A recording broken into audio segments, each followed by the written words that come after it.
future chances of having babies after you have treatment. Now, I threw those out there as a reminder because somewhere in the course of this, I'm going to do a little quiz because I got a little giveaway of my own. This beautiful company, this company called Prairie Wear. They make these beautiful mastectomy bras, but then they had an idea that thought, we sick of making bras that after they have their mastectomy, they just throw them away or they look so comfortable, they can get you through surgery, and then afterwards, you can look cute when you go to the gym. You got a nice little sports bra. So I reached out to them and I told them, I said, look, I'm doing something in my neighborhood, and I've been trying to tell people about how good your products are, and I wear them, but I can't go flashing people every time I'm out. So what they did is they gave me an opportunity to give out a free one. Oh, and it's going to be, again, mailed to you guys. We don't like doing stuff and making it difficult. We like to get stuff delivered directly to you. So remember those key points that Dr. Nita talked about, because we're going to have a little contest, because I need to give out one of these bras. Now, the reason why I'm up here talking to you is because I, too, am a breast cancer survivor. 15 years! Hey. 15 years. And when I was diagnosed, it threw me for a loop. My baseline in February was normal. October 1st, when I was doing my self-breast exam, I felt the mass myself. When I felt it, I knew it was cancer. I am not a pessimistic person, but I know my body. And, just something just dwells in your spirit and you just know. I did what I needed to do. I went on ahead. I had a partial mastectomy, 15 rounds of chemotherapy, and 33 treatments of radiation. A year after I was done with treatment, during the course of that year, I just began to notice, man, my arm feel kind of tight sometimes. And I'm having that little neuropathy, but my neuropathy seems to be getting worse.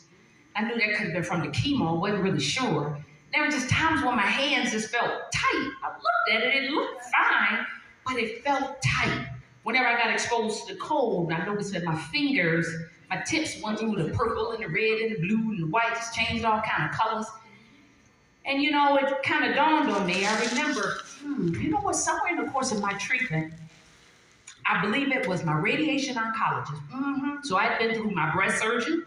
I'd been through my medical oncologist. Wasn't until I got to my radiation oncologist that the word lymphedema was ever even brought up. And when she brought it up, she says that there's about a 1 to 2% chance that you'll develop lymphedema. Yeah, okay. It's gonna happen. I'm just sorry, I just saw one of my friends. So I'm thinking that, 1%, I gotta be in the 1%. That's just how things work for me. Oh, but lo and behold, I found out that it was not 1%. I wasn't this pitiful person that got lymphedema. Oh man, the numbers are so much larger than what we had previously known. And as a result, by the time I noticed it, it was already stage 2. Your lymph nodes are part of your immune system, right? They exist neck and chest and pelvis and under your arms and all that other stuff. Well, the cancer itself, I had 3 positive lymph nodes. They removed 16. The chemo and the radiation, all these insults that set me up. I was a prime candidate for lymphedema setting in.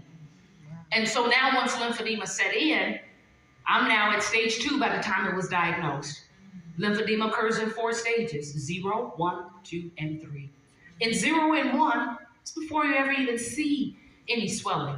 You may feel maybe some pain in the fingertips in the hand. It may feel swollen, even though it looks swollen. It may feel tight. It just may not feel right. It may just feel heavy, but you don't see any swelling. Stage 0 and 1 is an opportunity for it to be reversible. So you have the opportunity to get in, switch it.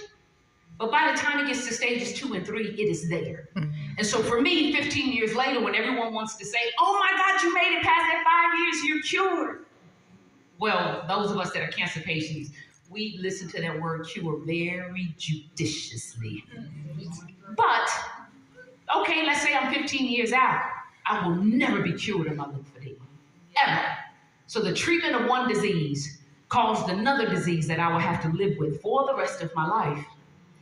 And nobody talked about that. None of my physicians talked about that. They never talked about lymphedema setting in and completely derailing the rest of your life, derailing your career, derailing your finances, derailing